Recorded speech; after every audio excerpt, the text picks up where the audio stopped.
Hi guys, welcome back to my channel Lush Gardener. So yesterday you might have seen the broken pot thing, so I thought let's not think a lot about it. What's happened has happened. So I'm going to be making another planter. So I've already used a wire kind of a rope.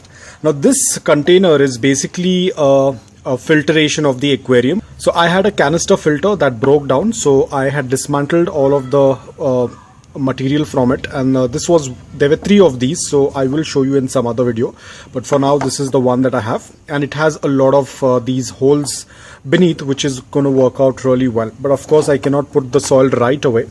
I'll have to cover the the base. So I'm using a old green shade cloth which I've cut in a square, and the same pieces that were broken, I'm going to be using them at the base because there are some holes in the corner which I will try and cover them up. With some I will use leca so that the soil is not going to flow out when we are going to water it. It's very important. So I think it's pretty much done. So I do not want to make it very heavy. That's all about it. And we have our plants right over here. These are the plants that I'm going to be using. It's more of the Graptovaria variety. Only one of them is the Echeveria Melaco, and rest of them are all from the Grapto variety. And then I have the the ruby necklace, which was the main plant in the previous planter. It's very dehydrated, but we will have to do a little bit of cutting because there's, as you can see, a lot of the paint residue, which we will cut it off because, as I said, ruby necklace tends to go really fast. So now that our base is ready, let's put in some soil and start figuring out where the plants are going to come up. So I think the first one that I'm going to just lay will be the ruby necklace, so that I have a fair idea from where I want to start it. So the ruby necklace, I think this is going to be a good space for the ruby necklace. So now I will start filling in the soil. So just give me a minute, I'll fill in the soil and I'll start putting in these succulents. So I have filled the soil half. I've not filled it completely because first we will start putting in the succulents, and we will see how it works out, and according to that we will start placing our succulents. So we will put our Melaco first, then comes my Graptopetalum Marpin. This guy is a lifesaver to me, always comes out really well, always helpful. So I'm going to put the Graptosedum ghostii over here so that it can cover up that pipe which is visible, to kind of cover it up. So here we are doing all of those required things that we need, which is the filler, thriller, spiller.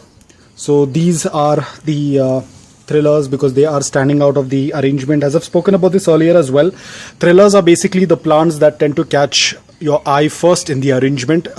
They tend to stand out. So they are the thrillers, and then you come up with spiller. So basically the ruby necklace was the spiller. I forgot to mention about that. So the ruby necklace is a spiller. Spiller is something that tends to cascade out or tends to trail out of the pot, and the fillers are something wherein you have all of the empty spots. That is where you tend to fill in. So basically first your thrillers tend to come in, and then your spillers, and then whatever space is left in between, that is where your fillers will start to come in. So this is where I'm going to add some more color, make it a little bit more colorful. So what I'm going to be doing is I will be using my all-time favorite, the Sedum Adolphi. So now the reason why I'm putting Sedum Adolphi very close to the arrangement, to the edge, is because they are known as the trailing, as in when they start to grow, they start to trail. So we are going to use them at the sides. Then we will use our fillers. So I'm going to use, you can see this one is a cutting that I had recently made and it has already rooted. So we are going to add this one, and these will eventually start to grow taller. So we don't have to be much worried about it. They won't be growing horizontally, but they will be growing vertically. And then here I have a Titubans.